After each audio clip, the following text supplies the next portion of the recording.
In a moment that stunned even palace insiders, Prince William issued a royal directive so unprecedented it sent shockwaves across every estate. Camilla removed, not just from duty, but from every royal property, with a strict deadline, the end of the month. What led to this seismic command? And why now? The silence from the palace is deafening, but the whispers are deafening. Before we go deeper into what this really means for the royal family, make sure to subscribe so you don't miss a single update. What followed that explosive order was not ceremony or careful wording, but a raw and unmistakable tone that left seasoned aides visibly shaken.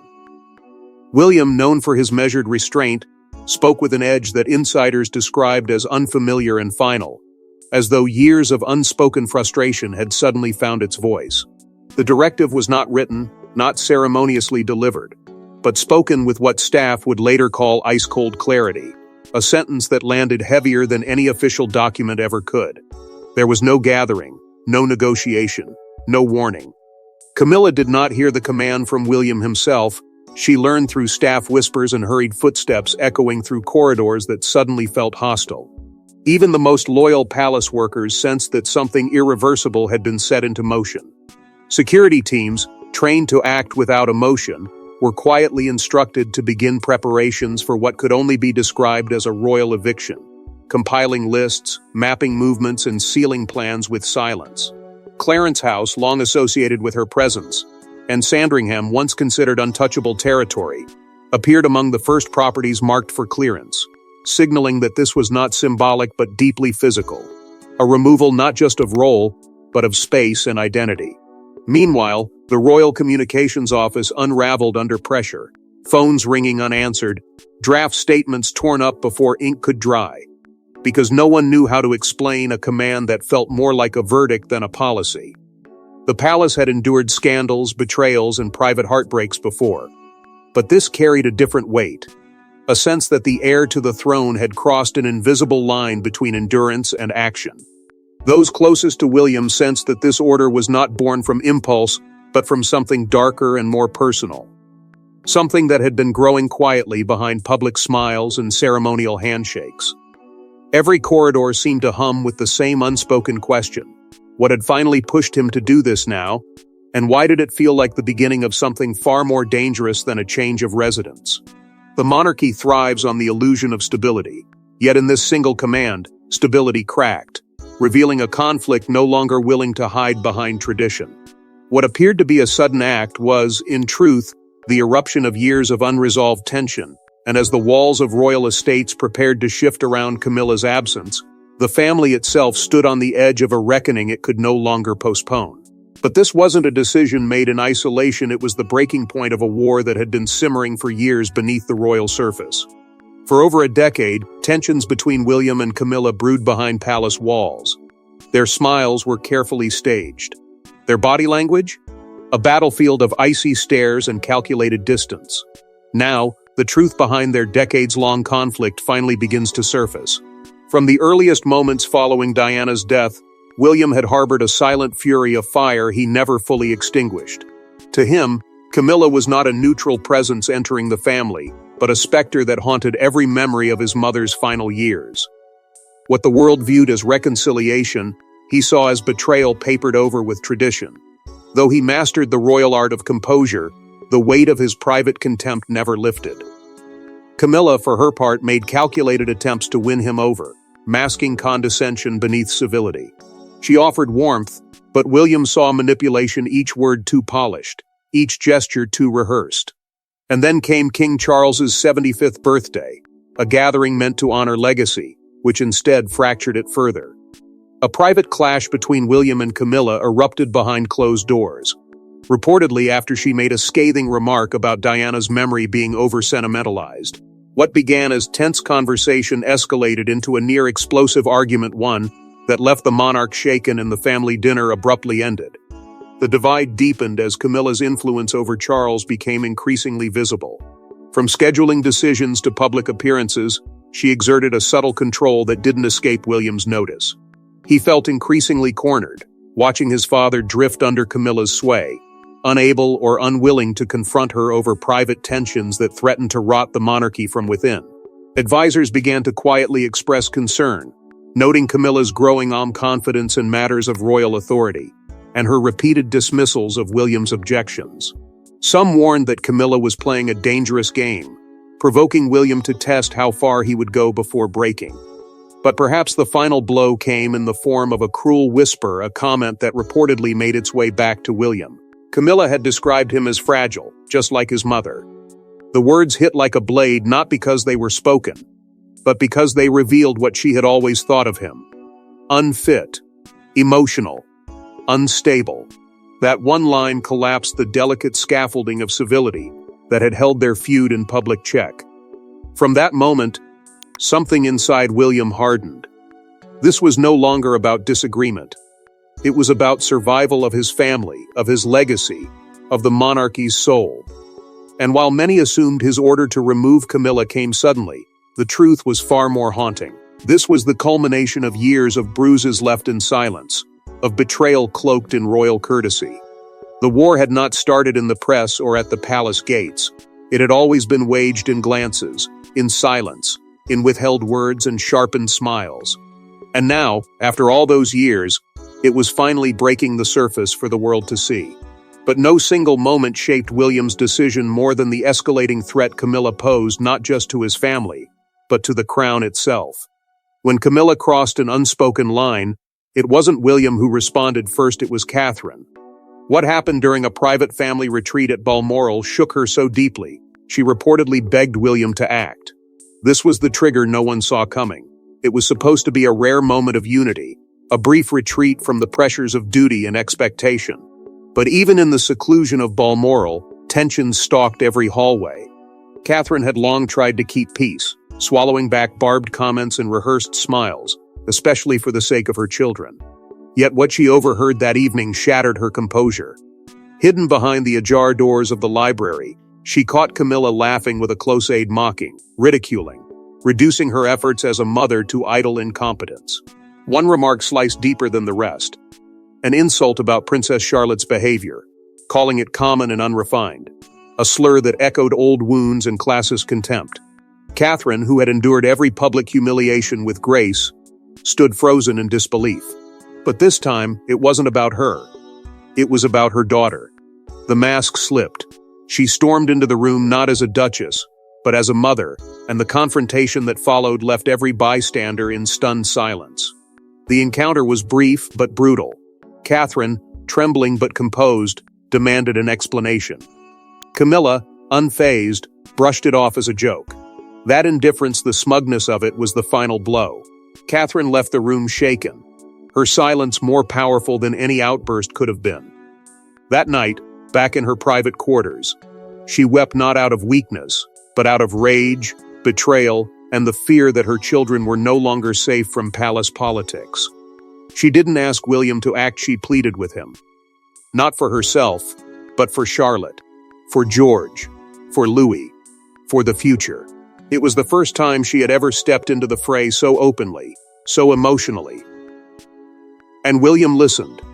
What followed was not a calm discussion or a measured plan. It was fury.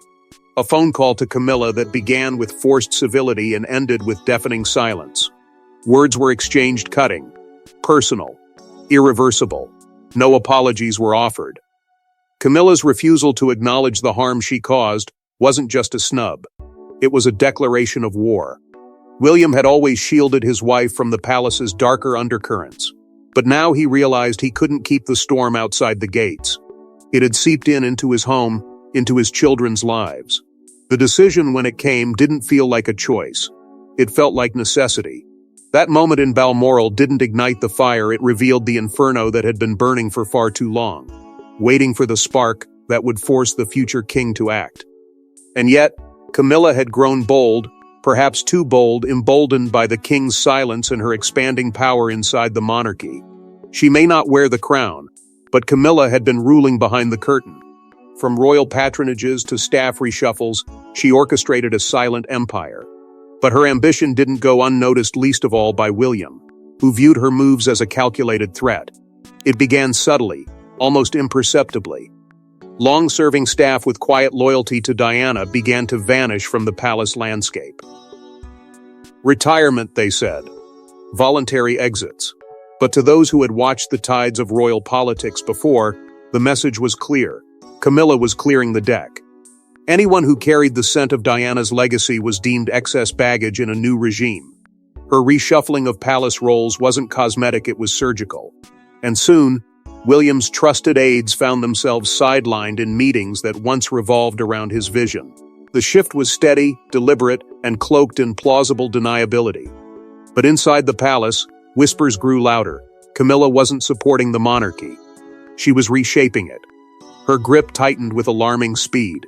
Press briefings, once the coordinated effort of multiple royal houses, began to favor Camilla's narrative. Journalists who previously catered to William's initiatives now found themselves redirected. Stories highlighting Camilla's philanthropic work suddenly flooded tabloids, while those aligned with Catherine's causes inexplicably stalled. Even Catherine's most high-profile charities saw unexplained funding delays and media blackout, despite continued public interest. It wasn't sabotage in the traditional sense, it was influence weaponized through access and control. Palace insiders described a growing sense of unease, as if the balance of power had shifted while no one was watching. But Camilla wasn't operating alone. Her rumored back-channel communications with select journalists gave her the edge that even seasoned royals feared. She didn't need to issue commands, she let leaks speak for her. Every headline that questioned William's readiness or emphasized his emotional temperament seemed to echo the private insults she once delivered in hushed tones. Even within the palace, the staff gave her a chilling nickname, the crown without a ceremony. It wasn't ironic, it was a warning. Camilla may not have taken the throne, but she had taken something else: control. And King Charles? Post-coronation, he became increasingly passive, almost deferential to her presence. Decisions that once required joint counsel were now filtered through her perspective. It became evident to William that his father, weighed down by age, grief, and years of personal guilt, had surrendered not just emotionally, but politically. The monarchy was no longer a shared institution, it was a throne encircled by one woman's ambition. And to William, this wasn't just a personal grievance, it was an existential threat. The question was no longer if she had overstepped, it was how far she had already gone. The monarchy had always survived scandal, betrayal, and manipulation. But what it couldn't survive was a silent coup from within. Camilla had moved like a shadow, inch by inch, until the light itself bent around her. And that's when William realized he wasn't just dealing with a divisive stepmother. He was staring down a strategist cloaked in royal silk, slowly carving her legacy into the institution his mother once died protecting. But what happens when the monarch's son turns against the woman beside the throne? William wasn't just acting emotionally, he was preparing for war. What seemed like a sudden decision was, in fact, weeks, perhaps months in the making. Prince William had grown tired of diplomacy. Inside the walls of Kensington Palace, a private strategy was quietly unfolding. The order to remove Camilla? It was just phase one. For too long, William had watched from the sidelines, masking disdain with royal duty, biting his tongue in the name of protocol. But something inside him had changed. The days of tolerance were over. Behind closed doors, he began assembling a circle not of advisors, but of loyalists. Men and women who had once served his mother. Names erased from palace rosters after her death now returned in secrecy. Not as relics of the past, but as sentinels for what was coming. Their loyalty was not just to the monarchy, it was to Diana's son. In shadowy corners of private estates, and under the guise of routine travel, these meetings laid the groundwork for a campaign that would blindside the palace establishment. There were no recordings, no agendas, no trails, just quiet determination and one unspoken goal: to reclaim control of a monarchy that had slipped into dangerous hands. It wasn't just about strategy, it was about infiltration. Camilla's allies, long entrenched in key positions across the household, found themselves slowly and methodically isolated.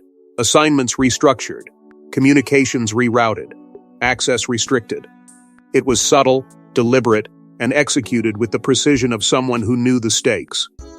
William didn't want headlines. He wanted results. To avoid leaks, he ordered a full communications lockdown across his personal staff. No outside briefings. No internal memos. Everything moved through word of mouth, tightly controlled and intentionally fragmented, so no single person held the full picture. It was a fortress of silence, designed not to intimidate but to protect. At the center of it all was Catherine. She wasn't just William's emotional anchor, she was his closest political advisor. Her insight, her instinct, her ability to read both the public mood and the palace currents made her indispensable. It was she who urged discretion. She who reminded William that this war would not be won in the press, but in the shadows. And it was her steady hand that helped him draft the letter. A letter not of rage, but of resolve. Quietly delivered to King Charles, it outlined a list of non-negotiable changes. It didn't ask, it stated. The tone was respectful but final. Among the demands, Camilla's full withdrawal from all royal properties and public-facing roles by month's end. William didn't expect a warm reception. He expected resistance. But what mattered now wasn't acceptance, it was action. He had watched the palace become a theater of illusions for far too long. Now, he was pulling the curtains back. There would be no compromise, no room left for ambiguity. The monarchy, in his view, had a choice: evolve or fracture. And in that evolution, Camilla had no place. But a royal directive of this scale doesn't go unchallenged, and within hours, the queen consort prepared her counterattack. Camilla didn't weep. She retaliated. With the fury of a woman who had clawed her way to the top of the monarchy, she made one call to the king. What followed was a midnight standoff that threatened to collapse the entire House of Windsor. The news of William's directive hadn't even cooled by the time Camilla was on the phone with Charles, her voice sharp, unwavering, laced with the rage of betrayal. She wasn't asking for reassurance. She was demanding intervention.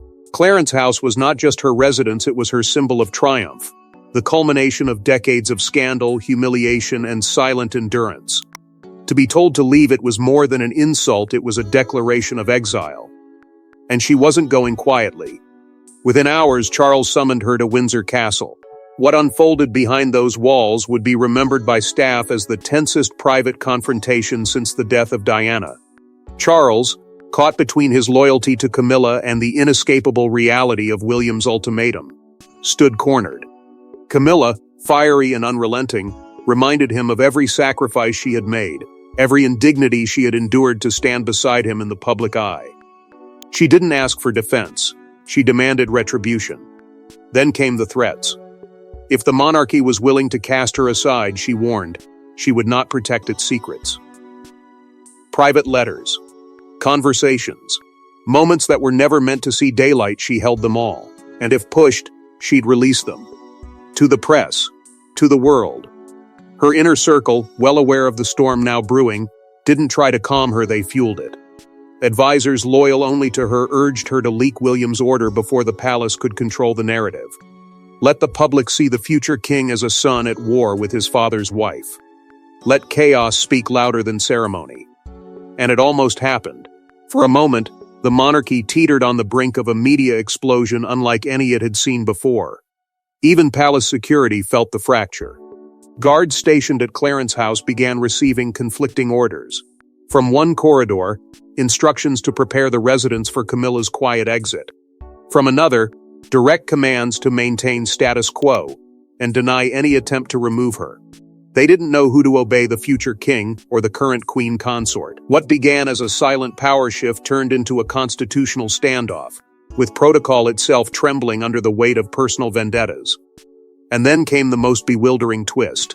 Camilla, in a move that left even her closest aides speechless, allegedly contacted Prince Andrew. Not for comfort, but as a weapon. A wild card. Someone who, like her, had once been pushed to the fringe and knew where the monarchy buried its darkest truths. Whatever they discussed remains unknown, but the symbolism of the act itself sent a chill through the royal halls. The monarchy had been challenged before, but never from within by someone wearing its own titles. Camilla was no longer content to defend her position, she was now on the offensive. And while the palace scrambled to contain the fallout, a new figure stirred in the silence, someone with the quiet authority to tip the scales and reframe the conflict entirely. But while Camilla schemed in defiance, a quiet figure emerged from the shadows, ready to shift the balance of power entirely. Known for her stoic silence, Princess Anne hadn't spoken publicly about the family's inner chaos until now. Her choice stunned the monarchy. She sided not with the king, not with Camilla, but with William. And it wasn't just personal, it was about preserving the crown itself. For years, Anne had remained the monarchy's unflinching compass, dutiful, discreet, and unwavering in her devotion to tradition. But silence does not mean blindness. She had watched, with a growing sense of alarm, as the institution she had protected for decades began to fracture from within. She had seen the way William bore the weight of his role, not with entitlement, but with a quiet resolve that mirrored her own. Their bond, once formal, deepened after Diana's death, when William found in his aunt a rare kind of strength, one that didn't demand attention, but commanded respect. Anne had no patience for palace games, and she certainly had no patience for Camilla's increasingly brazen maneuvering within royal ranks. Anne's disdain for Camilla wasn't rooted in personal grudge, it was born from principle. Time and again, she had voiced her discomfort with Camilla's disregard for protocol, the way she dismissed decades-old customs with casual irreverence. But when Camilla crossed into matters of succession and influence, undermining William, manipulating the press, pressuring staff, Anne's silence transformed into resolve. Her turning point came when she refused to attend a high-profile charity gala hosted by Camilla. No excuse, no statement, just absence. It sent a message louder than any words. Behind palace doors, she was even clearer. In a closed-door address to senior staff, Anne reportedly said, "This family was built on duty, not preference. And when the two clash, we follow the crown, not comfort." That sentence ricocheted through the royal household like a decree.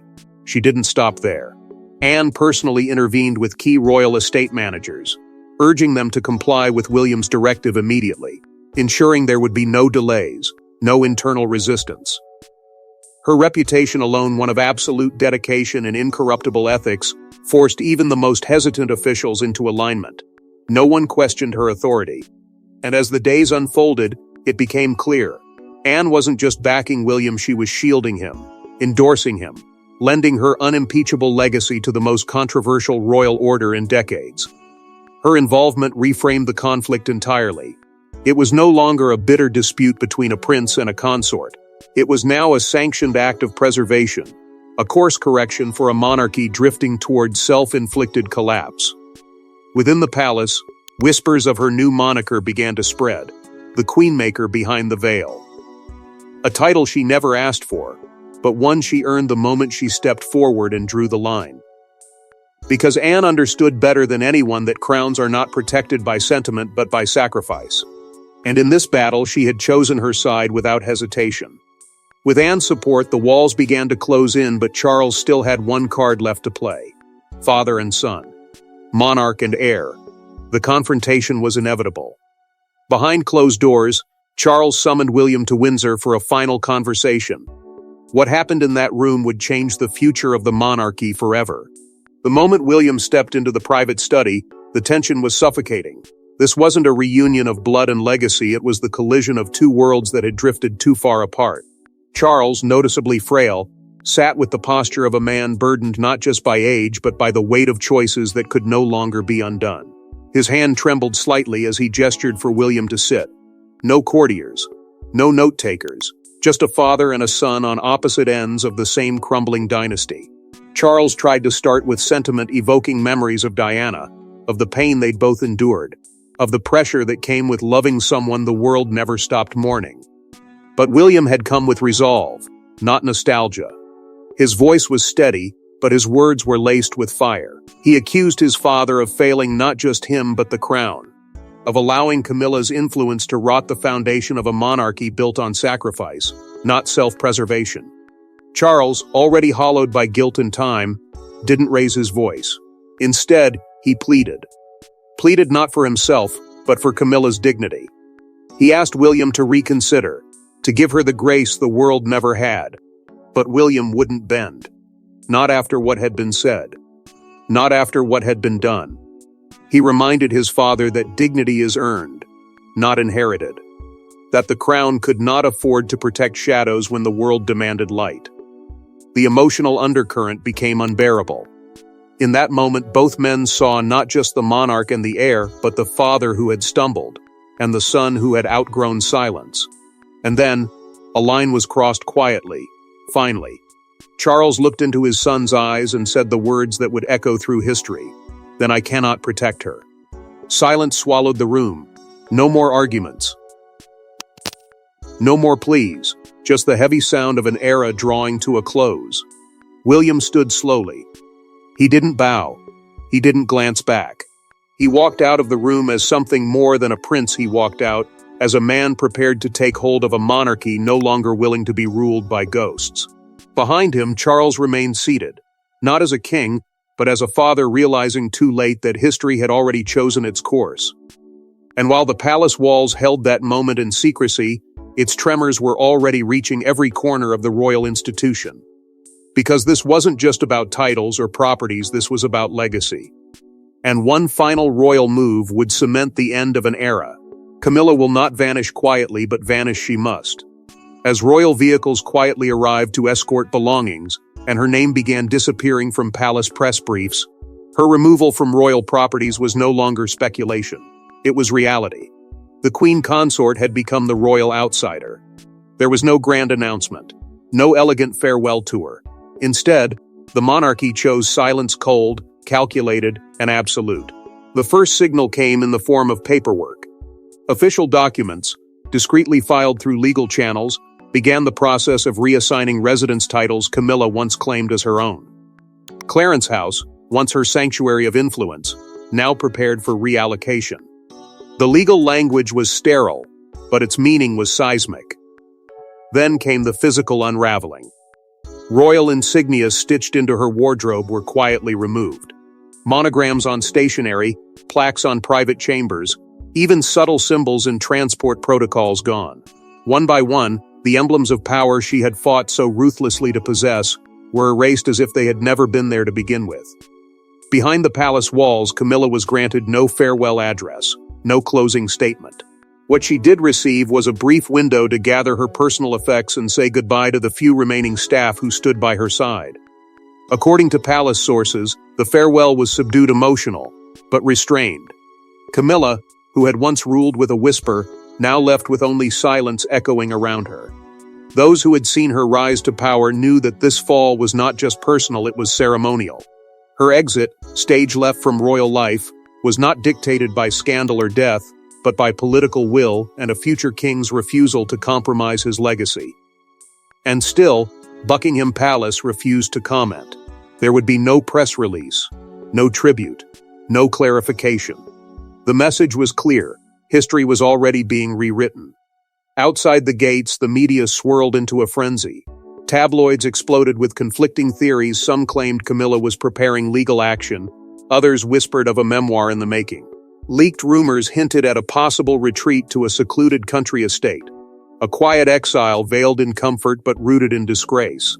Still others suggested she was gathering receipts, building her own narrative in case the royal silence became too loud to ignore. Allies turned uncertain. The press, once sympathetic, now questioned whether she had overplayed her hand. What was once a carefully curated public image now teetered between tragedy and calculation. But in the end, it wasn't rage or drama that defined her departure, it was the sound of history closing a chapter. The queen consort, who had once defied all odds to stand beside a king, had been pushed back into the shadows. Her story, once entwined with the throne, now stood apart from it. And as her name was scrubbed from titles, doorplates, and royal calendars, one truth settled over the palace like a thick, unmoving fog. Camilla had been written out. As the royal grounds fall silent in her absence, one thing is clear: the monarchy will never be the same again. Thanks for watching. Please don't forget to like and subscribe, and we will see you in next one.